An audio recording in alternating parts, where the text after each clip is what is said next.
Bismillahirrahmanirrahim. Assalamualaikum warahmatullahi wabarakatuh.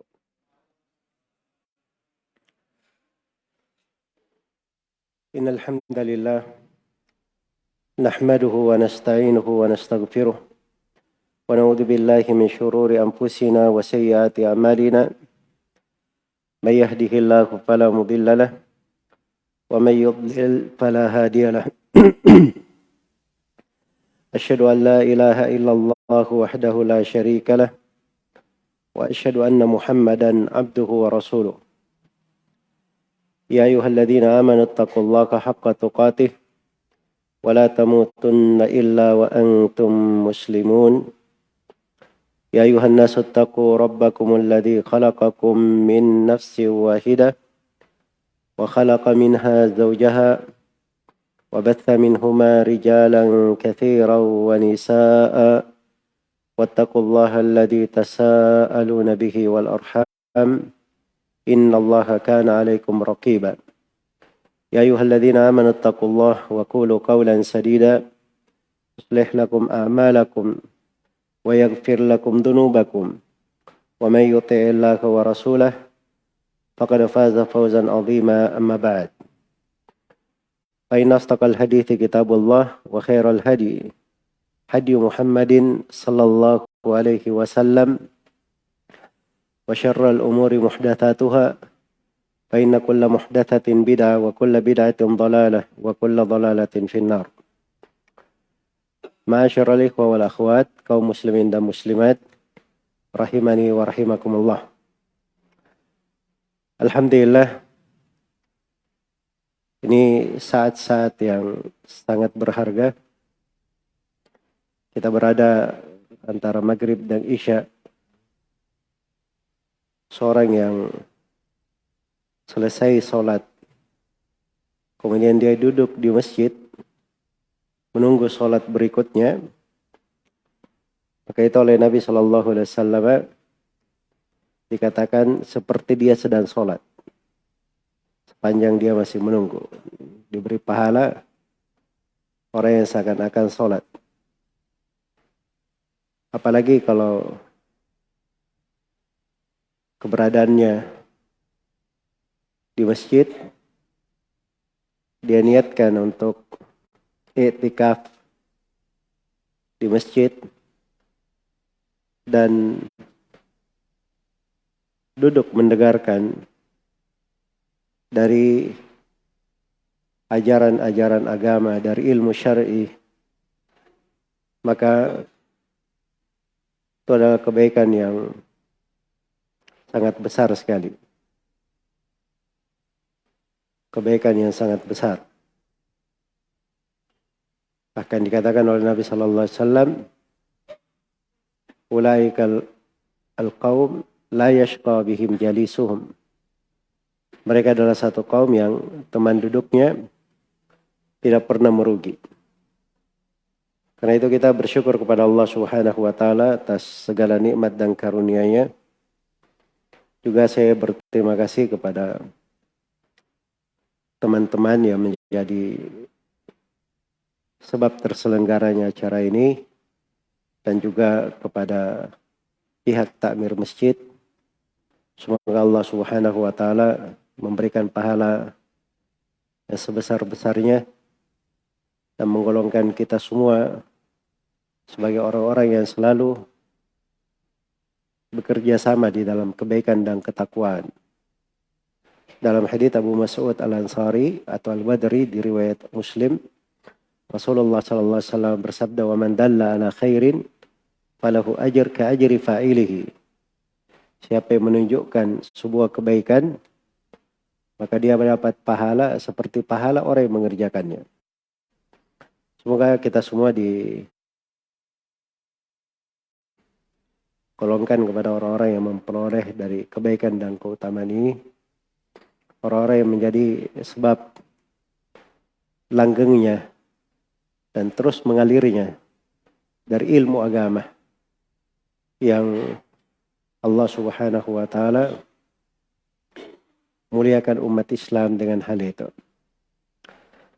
Kaum muslimin dan muslimat rahimani wa rahimakumullah. Di malam hari ini Saya ingin membacakan sebuah hadits dan mengajak untuk merenungi kandungan dan makna di dalam hadits ini. Hadits ini sebenarnya termasuk hadits-hadits penting. Tapi banyak yang mungkin kurang mempelajarinya, ataupun kalau pernah dia dengarkan mungkin kurang memahami dari kandungan dan maknanya. Hadits ini diriwayatkan oleh Al-Imam Al-Bukhari dan Imam Muslim dari Khalifah Rasulullah sallallahu alaihi wasallam yang keempat, menantu Nabi sallallahu alaihi wasallam, Ali bin Abi Thalib radhiyallahu ta'ala anhu. Beliau berkata, menceritakan sebuah kejadian. Kata beliau, anna Fatimah ishtakat ma talqa min ar-raha fi yadiha. Bahwa Fatimah itu radhiyallahu anha, putri Nabi sallallahu alaihi wasallam, penghulu para perempuan penduduk surga. Itu yang dikatakan oleh Nabi kepada Fatimah. Beliau adalah Sayyidah Nisa'il Jannah, pemimpinnya para perempuan penduduk surga. Suatu hari Fatimah, beliau mengeluh.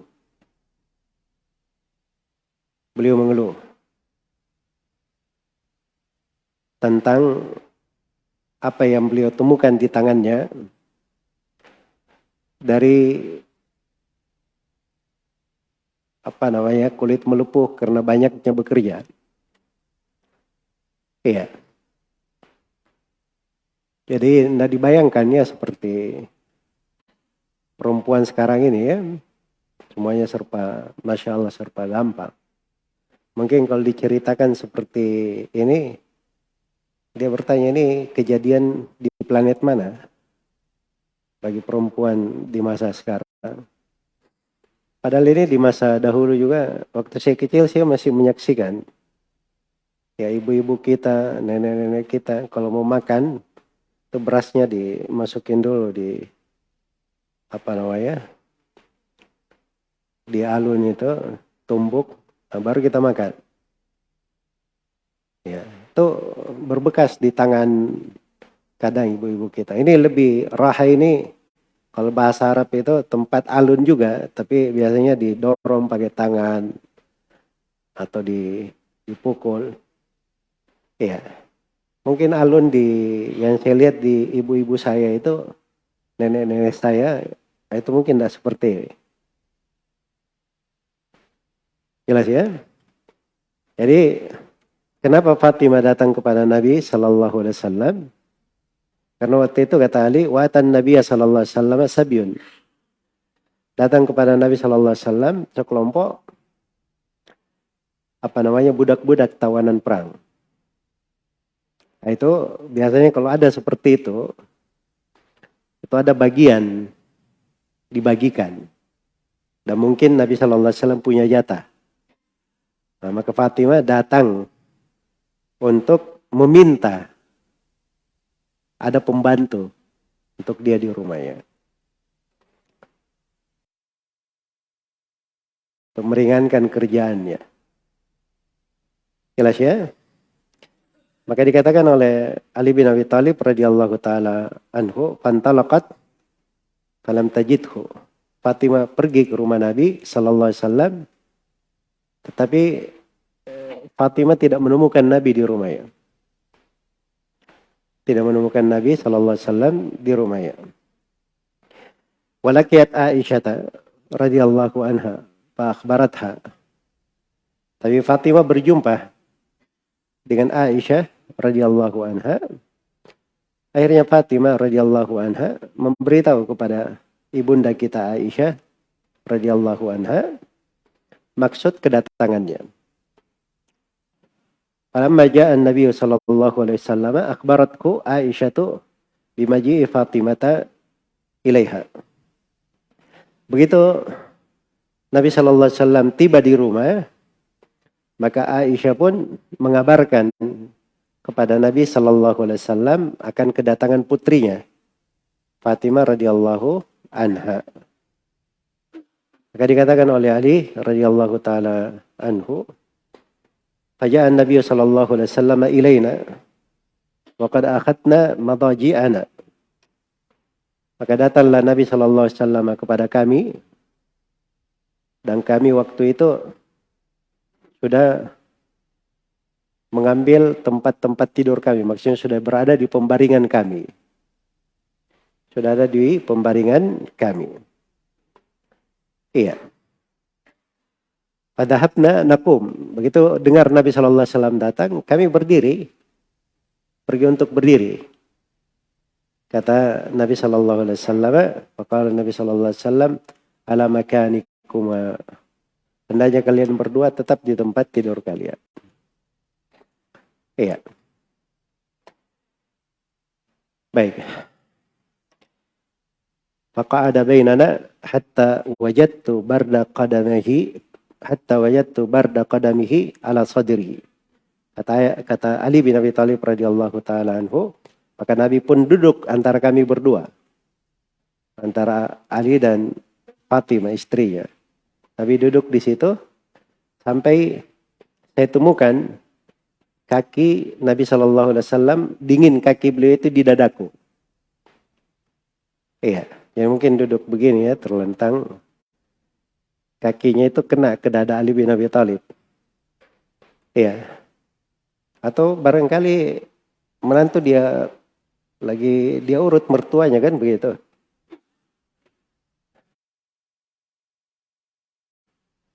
Dia rasakan badannya, dia rasakan dinginnya kaki Nabi Shallallahu Alaihi Wasallam di dadanya. Baik. Jadi ini gambaran ya dari kehidupan di masa itu. Tidak rumit-rumit, bukan juga terlalu formal. Iya. Tapi itu menunjukkan kedekatan hubungan. Kedekatan hubungan. Maka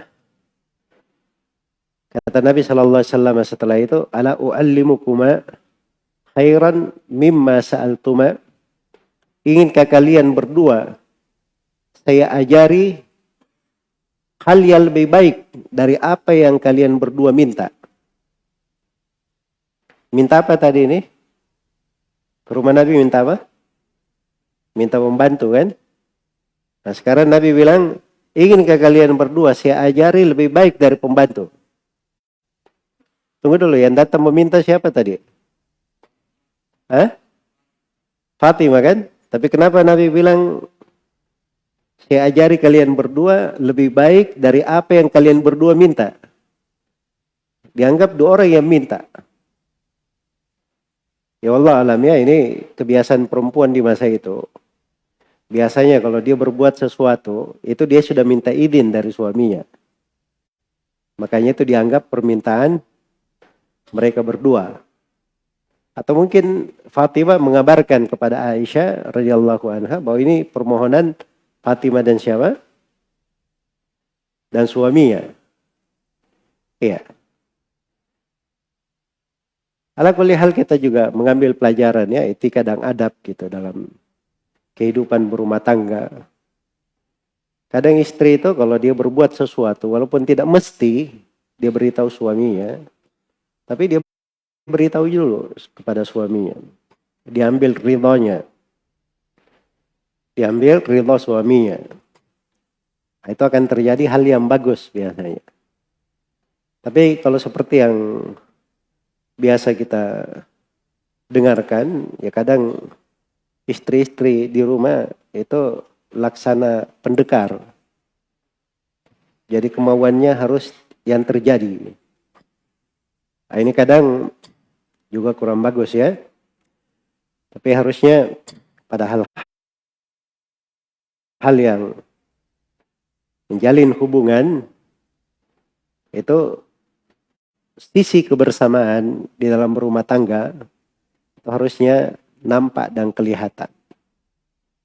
Iya, maka Nabi sallallahu alaihi wasallam bilang bahwa Inginkah kalian berdua saya ajari sesuatu yang lebih baik dari apa yang kalian berdua minta? Saya ajari kalian sebuah amalan. Amalan ini kalau kalian lakukan, kalian tidak perlu budak. Tidak perlu pembantu. Kalian berdua dapat lebih baik daripada itu. Nah, begitu barangkali ya kalau kita bahasakan bebas makna dari hadits ini. Maka Nabi SAW berkata kepada mereka berdua, "Idza akhadtuma madaji'akuma," apabila kalian berdua sudah mengambil tempat tidur kalian, "Antukabbirallaha arba'an wa thalathin." Hendaknya kalian bertakbir kepada Allah, yaitu membaca Allahu Akbar 34 kali. Baca 34 kali. Wa tusabbihahu thalathan wa thalathin. Kemudian kalian berdua bertasbih kepada Allah 33 kali. Maksudnya baca subhanallah berapa kali? 33 kali. Wa tahmadahu thalathan wa thalathin. Kemudian kalian berdua memuji Allah 33 kali. Memuji Allah 33 kali artinya apa? Membaca alhamdulillah 33 kali. Iya. Kata Nabi SAW menegaskan fahuwa khairul lakuma min khadim. Ini amalan lebih baik untuk kalian berdua dari seorang pembantu. Lebih baik untuk kalian berdua dari seorang pembantu. Iya. Di sebagian riwayat dikatakan oleh Ali bin Abi Thalib radhiyallahu taala anhu, "Ma taraktuhu mundu sami'tuhu minan Nabi sallallahu alaihi wasallam." Kata Ali bin Abi Thalib, saya tidak pernah meninggalkan sunnah ini semenjak saya dengar itu. Saya dengar pengajaran Nabi sallallahu alaihi wasallam. Maka ada yang bertanya kepada Ali bin Abi Thalib, "Wala lailata Siffin? Hendak kamu tinggalkan juga termasuk di kejadian Siffin?" Ini kan kondisi perang ya. Siffin itu peristiwa terjadi peperangan. Iya. Di malam itu juga kamu tidak tinggalkan, padahal biasanya kan orang sibuk sekali di kondisi seperti itu. Kata Ali bin Abi Thalib, "Wala lailata Siffin." Tidak saya tinggalkan walaupun di malam Siffin. Tetap beliau baca juga. Tetap beliau baca.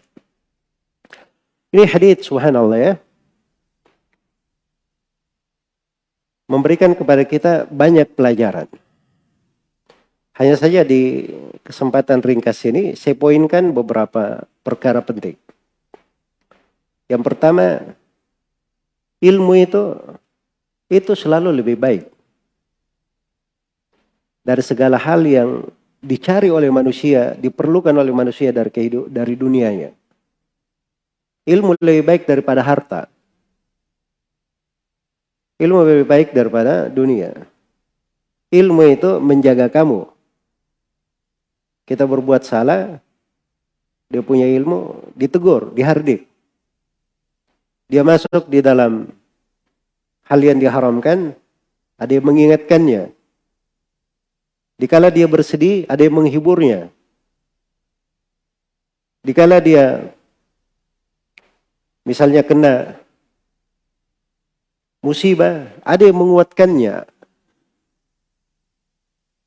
Di segala kondisi yang diperlukan ada ilmu, selalu menjadi kebaikan. Itu ilmu. Tapi kalau harta itu kita yang selalu jaga. Sedikit-sedikit periksa, ini ATM sisa berapa ini uang. Kalau dia punya celengan tiap hari dia goyang-goyang begini, masih ada jenis uang. Dia punya aset dan seterusnya, secara berkala dia hitung, dia periksa. Itu harta. Belum lagi harta itu, kegembiraannya adalah gunda gulana. kemudahannya adalah kesusahan, kegembiraannya adalah kesedihan. Itu dunia seperti itu. Tapi ilmu berbeda. Ilmu itu selalu lebih baik. Selalu lebih baik.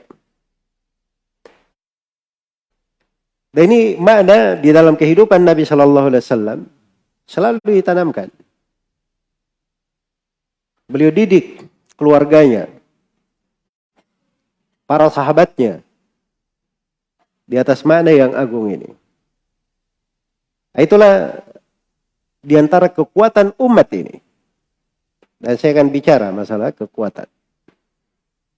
Iya. Kemudian yang kedua, dari pelajaran yang berharga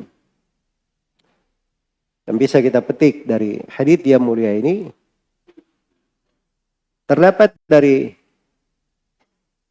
kemudahan syariat, indahnya pengajaran-pengajaran agama itu. Orang muslim itu dan muslimah di dalam beragama itu dibimbing dengan pendidikan-pendidikan, digembleng dengan syariat-syariat yang menguatkannya, memudahkannya, membantunya. Hanya saja kita perlu pelajari hal-hal tersebut. Perlu kita pelajari. Dan perlu kita amalkan. Karena banyak hal yang kita alami di kehidupan, masalahnya itu bukan masalah tidak ada tuntunan agama di situ. Tapi masalahnya itu pada diri kita sendiri. Kita kurang mempelajari, sudah kurang belajar, kurang bertanya pula. Ya. Kurang menyimak dan sebagainya dari bentuk-bentuk jauhnya orang-orang dari ilmu itu. Akhirnya banyak dari pintu-pintu ketaatan, lahan-lahan ibadah, dia luput darinya. Tadi ini lihat ya, mudah sekali diajarkan. Apa susahnya? Sebelum tidur baca apa tadi? Subhanallah 33 kali, Alhamdulillah 33 kali, Allahu Akbar 34 kali. Selesai. Mungkin dah sampai 3 menit. Dia baca. Nah itu memberi pengaruh besar di dalam kehidupan. Memberi pengaruh besar di dalam kehidupan. Nah, ini hal-hal ringan ini ternyata subhanallah besar sekali maknanya. Dan itu banyak di dalam syariat kita. Banyak sekali dalam agama kita. Kemudahan-kemudahan yang seperti ini. Kemudian pelajaran yang ketiga, dari pelajaran penting di dalam hadits ini, itu terkait dengan sebab-sebab kekuatan. Sebab kekuatan. Coba bayangkan Fatimah dalam sebagian riwayat ya, di Sahih Al-Bukhari, setelah Nabi mengajarkan ini kepada Fatimah, setelah itu Fatimah tidak pernah mengeluh lagi. Dan tidak pernah minta pembantu lagi. Dia bisa kerja semua kerjaan rumahnya. Iya. Sama juga suami sebenarnya. Itu bukan masalah di istri. Memang Ali bin Abi Thalib kemana? Nganggur. Beliau punya pekerjaan di rumah. Dapat di luar rumahnya untuk umat Islam, untuk anak-anaknya, untuk istrinya. Ya memang sudah pekerjaannya suami terhadap istrinya. Ya kan? Ya setiap orang ada tugasnya masing-masing. Ada tugasnya masing-masing. Nah, di dalam menjalankan tugas itu, kadang seseorang merasa, wah ini terlalu berat. Terlalu banyak kerjaan saya ini. Padahal sebenarnya dia mampu melakukannya kalau dia mengenal dari cara-cara memperoleh kekuatan dari Allah Subhanahu wa ta'ala. Jangan selalu berpikir kekuatan fisik saja, bersandar pada diri sendiri. Wah, ini supaya saya sehat ini, saya harus olahraga tiap hari. Ya, harus ada kegiatan. Nah, itu bagus sebab dunia, tidak ada masalah, ambil, lakukan. Tapi ada namanya kekuatan-kekuatan maknawi. Ya, itu perlu kita pelajari. Karena itu mungkin ya dari sudut para sahabat Nabi Shallallahu Alaihi Wasallam dibanding dengan orang-orang musuh-musuhnya dari kalangan Arab maupun non-Arab. Kadang sebagian dari mereka itu jasadnya lebih besar dari umat Islam. Lebih kuat dari sudut jasad. Tapi kenapa umat Islam bisa kalahkan mereka? Cuma 300 lebih di perang Badar bisa mengalahkan lebih 1.000 orang. Ya. Demikian pula di perang Uhud. Jumlah Nabi dan para sahabat tidak mencapai 1.000 orang, bahkan sangat kurang dari 1.000. Itu bisa mengalahkan ribuan dari kaum musyrikin. Pasukan Usama bin Zaid bisa mengalahkan pasukan Romawi. Dulu di dalam Al-Quran, di awal syariat jihad, kalau umat Islam perbandingannya dengan musuh 1:10, tidak boleh lari umat Islam. Dianggap mampu menghadapi musuh. Karena ukuran kekuatan 1:10. Ukuran kekuatan. Iya. Tapi Allah ketahui di tengah umat ada kelemahan. Akhirnya diturunkan syariatnya. Menjadilah 1:2. Kalau ada 100 umat Islam menghadapi 200 musuh, tidak boleh lari. Harus sabar menghadapi. Pernah dengar ada sahabat yang diketemukan meninggal, syahid radhiyallahu anhu, dan di badannya lebih dari 70 luka dan tebasan. Dia bisa bertahan sampai akhirnya wafat, mati syahid radhiyallahu anhu. Itu kekuatan dari mana kekuatan itu? Pernah dengar Ali bin Abi Thalib radhiyallahu ta'ala anhu? Ini yang berkisah di perang Khaybar. Beliau buka pintu benteng itu dengan tangannya. Iya. Itu kekuatan namanya. Allah berikan kepada umat ini. Tapi itu bukan kekuatan fisik saja. Ada kekuatan di dalam hati. Yang membuat fisik itu berlipat ganda kekuatannya. Menjadi berlipat ganda kekuatannya. Makanya heran antum melihat ulama-ulama itu. Sudah tua, subhanallah ya. Sudah tua. Tapi bisa beraktivitas. Saya itu luar biasa. Saya heran lihat guru saya itu. Syekh Abdul Aziz Ibn Akil. Rahimahullah. Tiap kali tanggal 13, 14, 15. Itu pasti ada di Masjidil Haram beliau. Puasa. Bada subuh, bada duhur, bada asar, bada maghrib sampai isya. Pasti ada yang baca. Belajar sama beliau. Belajar kitab. Ya saya 2 kali baca kitab di situ. Kesempatan. Jelas ya? Sudah umurnya mendekati 100 tahun. Didorong pakai kursi roda. Tapi kebiasaan itu dia jaga. Sampai akhir hayatnya. Rahimahullah. Itu kekuatan dari mana? Nah ini sesuatu ada di tengah umat Islam. Ini salah satu contohnya ya. Bagaimana Fatimah tadinya mengeluh tapi diajari oleh Nabi Shallallahu Alaihi Wasallam sesuatu. Berubah menjadi sebuah kekuatan. Iya. Menjadi sebuah kekuatan. Wah ini Ustadz saya taklimnya ini kayaknya putur terus saya tiap hari. Ya kamu hidup di planet mana? Jadi kalau hidupnya di tengah umat Islam, tahu tentang bagaimana pengajaran-pengajaran agama, itu ada sumber-sumber kekuatannya. Yang membuat dia di hari esok, ada kekuatan. Ini kita tunggu dok ini, malam ini ya. Dengan berbagai beban yang kita pikul di pundak kita. Banyaknya kerjaan yang seakan-akan gunung menghimpit kepala-kepala kita.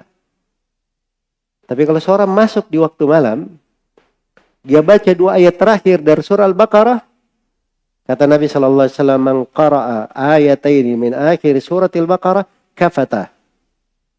Siapa yang membaca 2 ayat terakhir dari surah Al-Baqarah, maka Allah akan cukupi dia.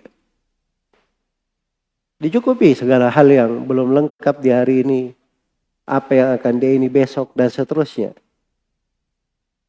Iya. Itu sumber-sumber kekuatan. Sumber kekuatan. Karena itu dzikir kepada Allah Subhanahu wa taala dan menjaga pengajaran-pengajaran seperti ini itu dari kekuatan yang sangat besar. Akhirnya kita di sini harus masuk ke dalam satu tema pembahasan. Namanya sebab-sebab kekuatan. Nah, ini pembahasan tersendiri. Nah, cukup waktu kita bicara semua tentang itu. Tapi saya isyaratkan hal-hal penting dari sebab-sebab kekuatan itu.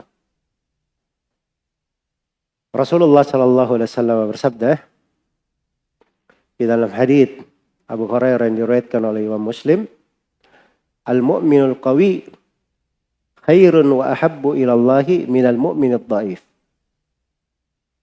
Seorang mukmin yang kuat itu lebih baik dan lebih dicintai oleh Allah dari mukmin yang lemah. Wa fi kullin khair. Dan pada semuanya, yang mukmin yang kuat maupun mukmin yang lemah, karena semuanya mukmin, pada mukmin itu semuanya ada kebaikan. Iya. Tapi ingat ya, Nabi beri perbandingan. Ada mukmin kuat, ada mukmin lemah. Semua mukmin pasti baik, pasti baik, ada kebaikan. Tapi di sini pembicaraan Nabi di masalah skala prioritas siapa yang paling baik dan siapa yang paling dicintai oleh Allah. 2 predikat. Paling baik dan paling dicintai oleh Allah. Ternyata mukmin yang qawi khairun wa ahabbu ilallah. Itu lebih baik dan lebih dicintai oleh Allah Subhanahu wa ta'ala. Baik. Dari sini sudah kita ambil satu makna besar. Dari sudut kekuatan. Dan ini inti kekuatan. Pokok segala kekuatan. Walaupun dia baca dzikir tadi ini, subhanallah, walhamdulillah, wa la ilaha illallah akbar. Dia baca di tidurnya. Dia baca 2 ayat terakhir dari surah Al-Baqarah. Dia baca wirid-wirid lain. Tapi kalau tidak ada keimanan, itu tidak akan menjadi sebab kekuatan. Iya. Tidak menjadi sebab kekuatan. Keimanan ini pokok kekuatan. Pokok kekuatan. Harus didasari dengan keimanan. Makanya para sahabat Nabi Sallallahu Alaihi Wasallam itu, mereka berbuat hal-hal sedikit, itu pengaruhnya besar sekali. Iya. Karena ada sesuatu yang bercokol di dada-dada mereka. Yang tidak bisa disaingi oleh manusia setelahnya. Itu keimanan namanya. Keimanan ini itu hanya bisa didapatkan dengan belajar. Apa itu iman? Kemudian dia talaki. Belajar dari guru, guru mengambil dari guru, sampai dia tahu bagaimana Nabi mengajarkan keimanan kepada para sahabatnya. Karena keimanan itu diajarkan oleh Nabi Sallallahu Alaihi Wasallam dan para sahabat, itu kaidah tetap. Nabi mengajarkan kepada para sahabat. Makanya Iman itu bercokol kuat di hati mereka. Sangat kuat sekali di dada-dada mereka. Iya. Karena itu di Musnad Ahmad dan selainnya ada seorang bernama Ibnu Dailami Abdullah bin Fairuz pernah ragu tentang takdir. Dia datang kepada Zaid bin Thabit bertanya, dijawab. Datang kepada Abdullah bin Mas'ud, dikasih jawaban. Datang kepada Hudzaifah bin Yaman, dikasih jawaban. Iya. Sebelumnya kepada Ubay bin Ka'ab. Dan akhirnya dia kepada Zaid bin Thabit dan disebutkan bahwa Nabi bersabda seperti itu. Jawaban mereka semuanya sama. Kasih jawaban sama coba. Dalam masalah keimanan terhadap apa? Takdir. Karena memang itu masalah keimanan, masalah yang dimaklumi. Lebih populer, lebih terkenal dari pembahasan sholat, zakat, puasa, haji, dan seterusnya. Itu inti keislaman. Iya. Inilah harusnya dipelihara. Makanya kalau orang belajar mengenal sunnah, dia sudah tahu cara belajar itu bagaimana. Dia mengerti cara belajar itu bagaimana. Sebab ini masail keimanan ini, pokok-pokok keimanan, itu sekarang dituangkan di dalam buku-buku akidah. Nah, itulah yang dinukil dari masa ke masa sampai hari ini. Kita pelajari dari guru kita dengan sanad bersambung, bukan bersambung sanadnya saja. Pemahamannya saja mereka ambil dari gurunya sama. Cara memahami akidah itu. Dan pokok akidah dan keyakinan, keimanan itu tidak ada silam pendapat di tengah ulama. Yang lain kita mungkin berbeda pendapat dalam pandangan sholat, cara berpuasa, atau sebagian perkara. Banyak hal bersilam pendapat. Tapi pokok keyakinan itu adalah hal yang aksioma di tengah para salaf terdahulu. Dimaklumi. Tidak ada perbedaan pendapat di pokok keyakinan. Nah, ini yang perlu dipelajari. Ya, perlu dipelajari. Sebab itu diterangkan oleh Imam Abu Hanifah, diterangkan oleh Imam Ahmad, diterangkan oleh Imam Syafi'i, diterangkan oleh Imam Malik, diterangkan oleh Imam Al-Bukhari, diterangkan oleh Sufyan Ats-Tsauri, diterangkan oleh Ali bin Al-Madini, diterangkan oleh Abdurrahman bin Amr Al-Auza'i, diterangkan oleh Abu Hatim Ar-Razi, Abu Zur Ar-Razi. Ini dari ulama-ulama menerangkan semuanya bersambung kepada Nabi SAW. Bahkan Imam Al-Bukhari menjelaskan akidahnya, saya berjumpa lebih dari 1000 guru. Semuanya berucap sama. Abu Hatim Ar-Razi dan Abu Zur Ar-Razi, saya kelilingi seluruh dunia, dia sebut semuanya. Lebih dari 3000 orang gurunya itu. Dari seluruh penjuru dunia. Kita ini cuma belajar di satu tempat, sudah petantang-petenteng, oh saya sudah pernah belajar sama Ustaz. Jangan yang sudah belajar, yang belum belajar aja sudah petenteng-petenteng. Nah, ini masalah ini yang seperti ini. Harus diperbaiki cara belajar ya. Ya barakallahu fiik. Jazakumullah khair. Baik. Jadi itu kejelasan, keimanan namanya. Harus dipahami. Ya kalau mau belajar, itu mudah. Cari buku-buku akidah. Sekarang banyak buku-buku keyakinan yang ternukil dari masa ke masa. Lihat penulisnya. Jangan cari orang belakangan. Baca misalnya Syarhus Sunnah karya Imam Al-Muzani. Beliau wafatnya berapa? Tahun 300-an. Atau sebelumnya. Beliau wafat. Ini ulama abad ketiga. Murid langsung Imam Syafi'i. Terus beliau menukil keyakinan, beliau katakan ini yang kami ketemukan di tengah para ulama di masa beliau. Tidak ada dari ulama yang keluar dari itu. Itu masalah keyakinan. Kalau masalah fikih, antum baca Mukhtasar Al-Muzani, beliau terangkan. Ini penggunaan tentang air yang dijemur di matahari. Bagi Imam Syafi'i, dia ini makruh disebabkan karena kalau misalnya ada alasan kesehatan. Beliau sebut itu. Bagi yang lainnya itu tidak dipermasalahkan. Itu kadang dia sebutkan. Tapi kalau di pembahasan akidah dimaklumi. Nggak ada dia kasih silam pendapat. Akidah kami ini. Itulah yang kami dapati atasnya para ulama yang terdahulu. Yang diikuti oleh belakangan. Disepakati, diterima.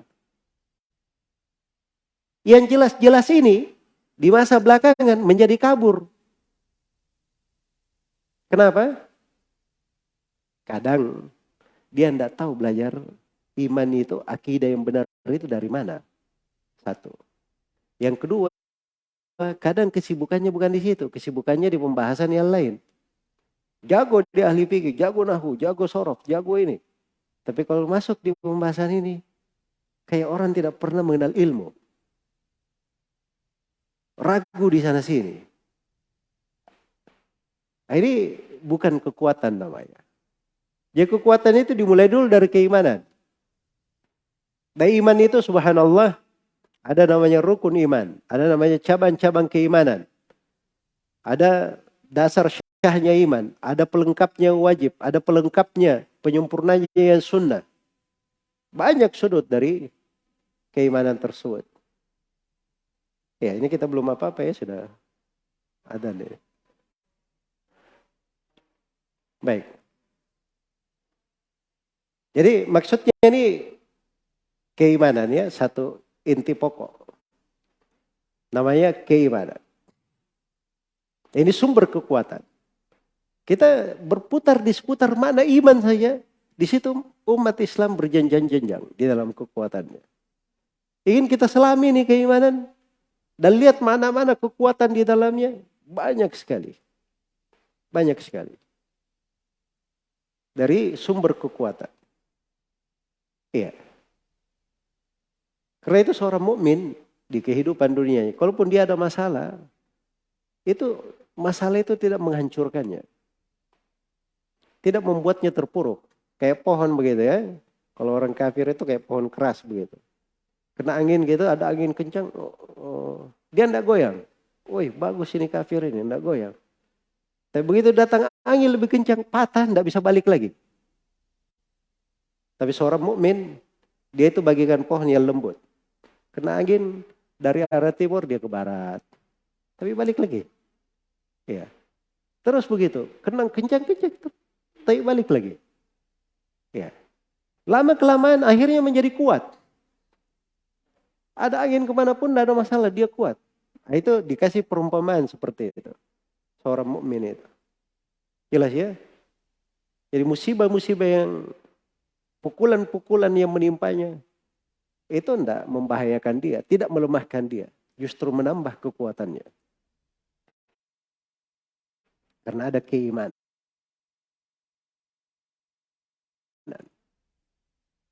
Ada keimanan. Baik, dari sebab kekuatan, saya selesaikan sedikit ya, sebab kekuatan. Dari sebab kekuatan adalah berpegang dengan sunnah Nabi Shallallahu Alaihi Wasallam. Sebab itu pokok kekuatan. Makanya Abu Bakar As-Siddiq radhiyallahu taala anhu, ketika beliau awal kali menjadi khilafah, ada masalah di awal pemerintahnya.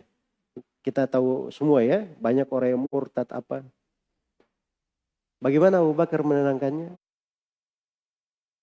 Berpegang dengan sunnah. Ada pasukan Usama bin Zaid sudah dikirim oleh Nabi Sallallahu Alaihi Wasallam untuk memerangi Romawi. Berhenti pasukan ini, tunggu perintah khalifah setelah Nabi Sallallahu Alaihi Wasallam. Abu Bakar sebagai khalifah, kepala negara punya wewenang. Ayo balik dulu kota Madinah. Kita lagi genting juga di Madinah ini. Nggak usah dulu, proyeknya kita batalin dulu di situ. Iya. Tapi Abu Bakar tidak. Ini yang mengirim pasukan ini adalah Nabi Shallallahu Alaihi Wasallam. Yang memasang benderanya adalah Nabi Shallallahu Alaihi Wasallam. Saya tidak akan menarik suatu pasukan yang dikirim langsung oleh Nabi Shallallahu Alaihi Wasallam. Itu berpegang dengan sunnah. Iya. Walaupun kita di kota Madinah bahaya sudah datang, anjing-anjing sudah berada di kaki-kaki istri Nabi Shallallahu Alaihi Wasallam, saya tidak akan tarik pasukan ini. Itu prinsip pendirian Abu Bakar radhiyallahu taala. Sebab Nabi yang mengirimnya. Apa yang terjadi? Berjalan pasukan ini. Tiap kali melewati kabilah Arab. Melihat ini sudah genting di kota Madinah. Mereka masih keluar dengan jumlah seperti ini. Wah, ini bukan sembarangan nih orang-orang. Tapi kita lihat-lihat aja dulu. Bagaimana kalau dia ketemu dengan musuh ya. Ketemu dengan Romawi, menang pula. Balik tenang. Nah, itu buah berpegang dengan sunnah. Iya. Itu sebab kekuatan memperbaiki. Dan banyak ya dari sebab-sebab kekuatan bertobat, beristighfar kepada Allah Subhanahu wa taala, tawakal, keimanan kepada takdir, ya, dan selainnya. Tadi saya bilang itu pembahasan panjang, tapi saya ingin memberi isyarat-isyarat bahwa ini sudut yang penting. Kita dengar adzan dulu barangkali ya, baru saya sambung 5 menit, setelah itu kita sholat isya.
Kemudian pelajaran berikutnya,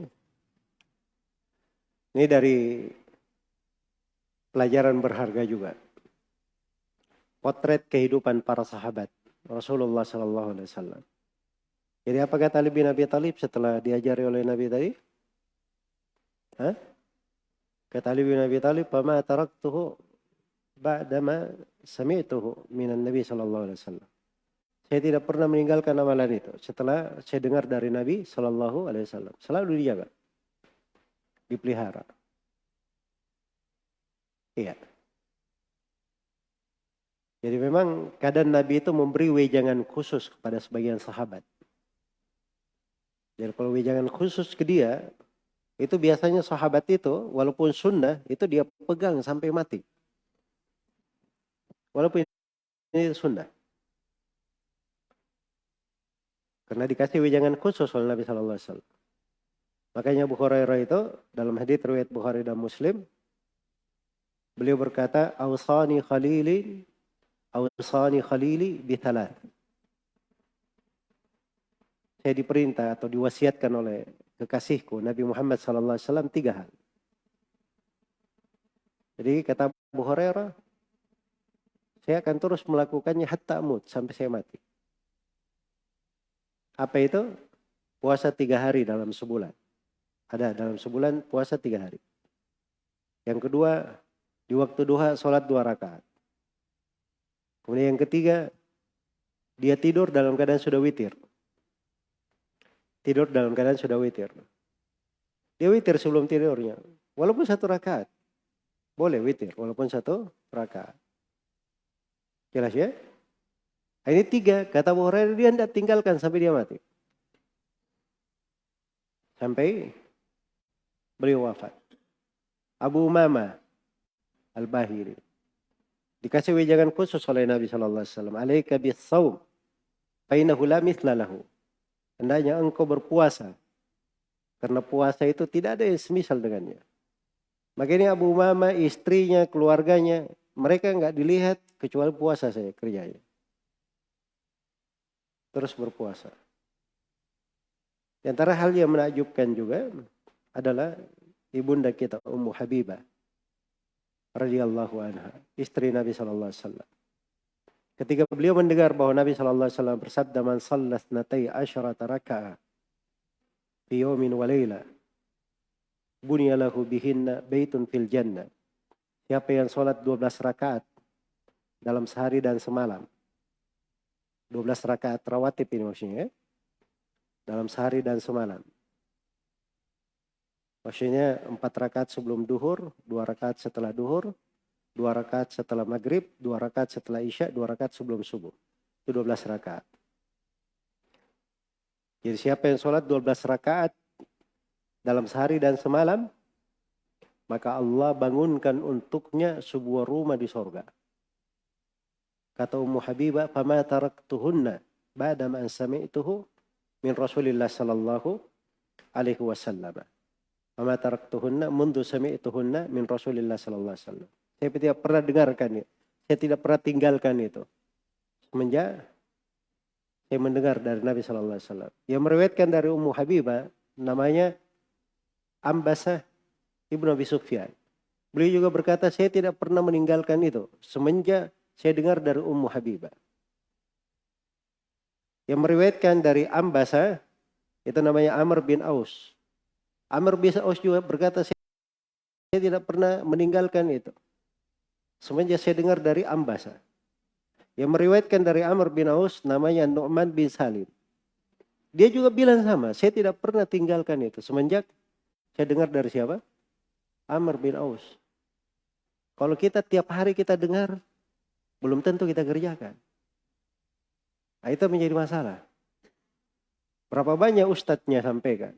Sudah dibilangi berulang-ulang kali. Kadang ditunjuk-tunjuk hidungnya. Tidak juga berubah. Iya.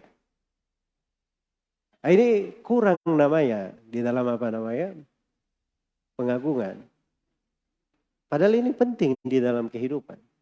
Coba bayangkan ya, seorang kalau dia jaga 1 saja amalan. Dia jaga. Dia datang kematian, dimanapun kematian itu datang, nggak ada masalah. dia pasti di atas husnul khatimah. Sebab dia ada amalan yang dia jaga tiap hari, dia pelihara. Jelas ya? Dia pelihara. Maka harus ada amalan yang kita biasakan diri kita. Di kondisi apapun saya tidak boleh diganggu. Jangan di urusan dagang saya. Saya kalau jam pagi sampai siang nggak boleh ada yang ganggu saya. Saya lagi bisnis. Toko harus buka. Wah, disiplinnya luar biasa. Tapi hal yang seperti ini bekal-bekal akhirat. Harusnya seorang itu punya program yang jelas. Supaya hidupnya menjadi jelas juga. Ya. Ada hal yang dia tata di dalam kehidupan. Ini perkara penting ya dari kehidupan. Nah, ini ceritanya banyak kalau kita cerita ya. Yang terakhir dari hadits ini kita lihat para sahabat itu kecintaannya kepada Nabi tidak ada yang meragukannya. Kecintaannya kepada Nabi SAW tidak ada yang meragukannya. Tapi subhanallah, mereka membuktikan kecintaan mereka itu dengan cara apa? Mengikuti sunnah beliau SAW, mengamalkannya, menjaganya, memeliharanya, merawatnya. Ya. Kalau belakangan ini kecintaan kepada Nabi sesuai dengan keinginannya sendiri. Ini amalan ada tuntunannya atau tidak? Belum tentu ada. Yang ada tuntunannya saja dia tidak jaga. Cari amalan yang tidak ada tuntunannya. Ini yang menjadi repot. Dan itu pintu-pintu masuk syaitan. Menjauhkan manusia dari kebaikan. Karena itu harus berhati-hati. Hidup ini ada rambu-rambunya. Ada aturan-aturannya. Kemudian hidup ini sementara. Kesempatan-kesempatan yang akan berlalu. Lembaran-lembaran yang suatu saat akan tertutup. Kalau dia gulungan dari kain, suatu saat akan berhenti lipatannya. Itulah kehidupan. Dan apa yang kita goreskan di lembaran-lembaran itu, dari goresan yang baik, itulah yang tersimpan untuk kita. Karena itu, pilih dari amalan-amalan kebaikan, tentunya selain dari kewajiban. Ya, ini kita berbicara selain daripada apa? Kewajiban. Pokok yang paling dijaga kewajiban.